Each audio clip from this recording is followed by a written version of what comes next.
John হুথ from Australia. আজকে ৮০তম পূর্তিতে আমরা ওনার সঙ্গে মিট করছি। উনি অস্ট্রেলিয়ার শিবনারায়ণের ছাত্র। নিহার রঞ্জন রায় নিয়ে তিনি পিএইচডি করেছেন। ভারতীয় সিনেমা, ইন্ডিয়ার সিনেমা এবং famous Bengali books are translate to English. Today the new books imagination. We are very glad to know that John Hood host at the President Hotel's rooms. Yes. I was born in 1944, which means I'm now 81, or if you want to be dyslexic and drop 81 on its nose, you'll see it comes up as 18. My boyish good looks might suggest to you that I'm 18, but I'm really 81. And I was born into a working class family in the second year of the second last year of the Second World War. My father was away on active service, and so I was brought up in the house of my maternal grandparents, also working class people. But I was unlucky not to have any brothers and sisters, but I was also lucky not to have any brothers and sisters, because that meant that my parents could afford to send me to one of the top schools in Melbourne, and I did fortunately get a good education. I was a very, very hard-working, diligent student at school. I was quite an angel. I was a prefect in my last year. I was a real little goody two-shoe. But then I won a resident scholarship to Queen's College in the University of Melbourne. And my parents in that year elected to tour Europe and North America. And so I, in a sense, was set free. And rather than major in English and history, I majored in beer and billiards. And I became a very disreputable student, and had a lot of fun, but I didn't have particularly good marks at the end of the year. I passed, but that's about all. In my second year, there came probably the biggest turning point in my life. Now this is your question, sir. That is very basic, and everybody asks you. I was doing a subject called Modern History B. It was Modern European History. And there was an essay on the French Revolution due tomorrow morning. This was a Thursday night. I hadn't done the reading for the essay, let alone started writing the essay. And there were a few rakes like me sitting around in my room in college, and I was bemoaning the fact that I didn't quite know what to do. And they came up with ridiculous ideas like sit up all night and write something, steal someone else's notes and work on an essay from that sort of thing.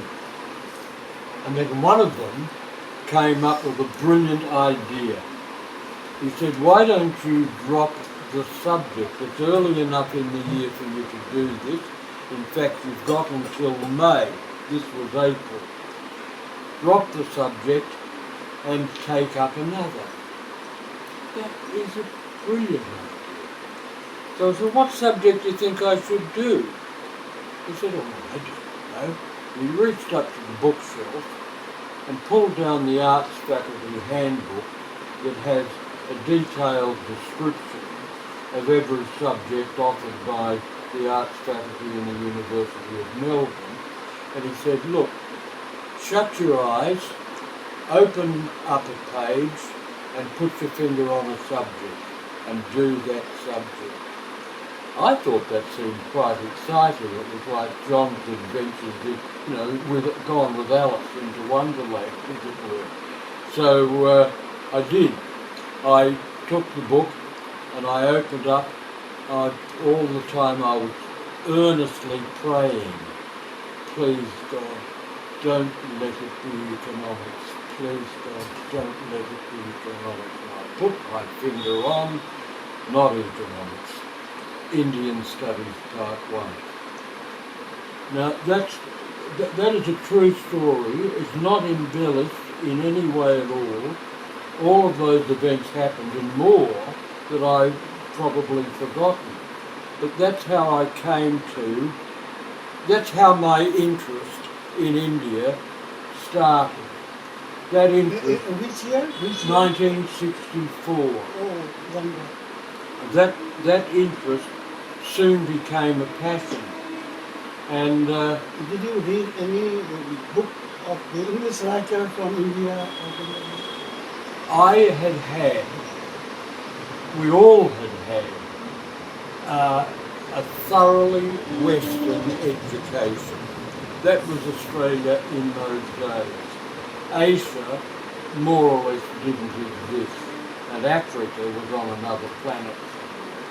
So we were very, very Eurocentric in those days.